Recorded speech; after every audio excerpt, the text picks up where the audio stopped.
Jagdeo says government will not put country at risk by doing business with the Mohameds.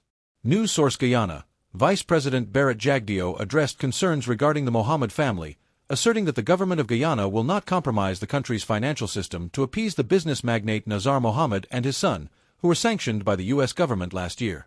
On Tuesday, Nazar Mohamed, owner of Mohameds Enterprises, stated that the effects of the U.S. sanctions are being felt across the family's local operations in the oil and gas, gold mining, quarry, maritime, and construction industries, in addition to their cambio business.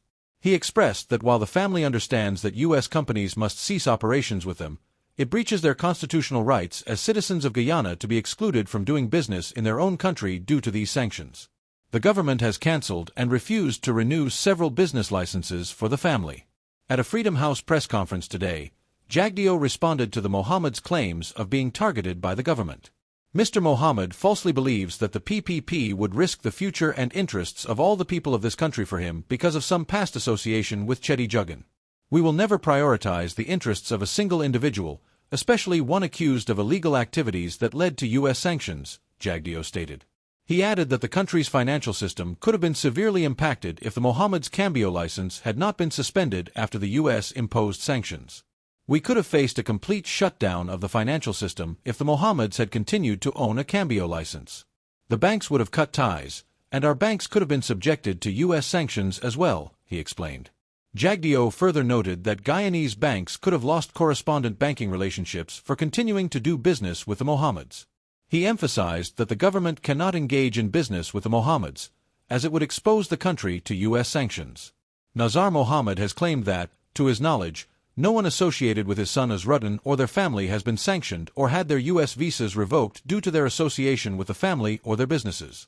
However, Jagdeo maintained that several individuals have had their visas revoked due to their connections to Azruddin Mohamed, though he did not disclose any names. It is a gross misrepresentation to claim that only American companies could face sanctions for associating with the Mohameds. The facts are clear in the release issued by the U.S. government when sanctions were imposed. It states that all transactions by U.S. persons or those transiting the United States are prohibited. So, if you're a non-U.S. citizen but travel to the U.S., you are also subject to these restrictions, the Vice President explained.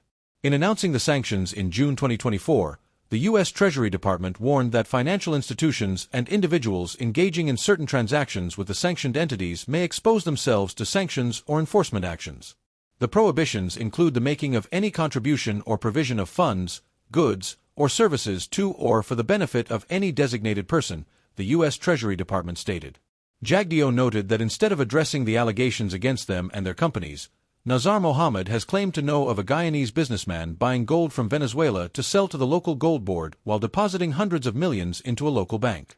If the Mohameds have such information, they should provide evidence to the Guyana and U.S. governments, he said. Jagdeo pointed out that Nazar Mohamed did not comment on the legitimacy of the sanctions or the claims made by the U.S. government, which accused him and his associates of smuggling 10,000 kilograms of gold out of Guyana and evading over $50 million in taxes. Nazar Mohamed previously contested the last local government elections as a candidate for the governing People's Progressive Party, and his family has admitted to supporting the PPP/C over the years. Jagdeo emphasized that he will not jeopardize the country for historical political allegiances. The U.S. government sanctioned Nazar Mohamed, his son Azruddin, and their companies over allegations of money laundering, underdeclaration of gold, bribery, and tax evasion. A permanent secretary, May Thomas, a former PPP executive member, was also sanctioned in relation to similar claims against the Mohameds and has since been placed on administrative leave by the government.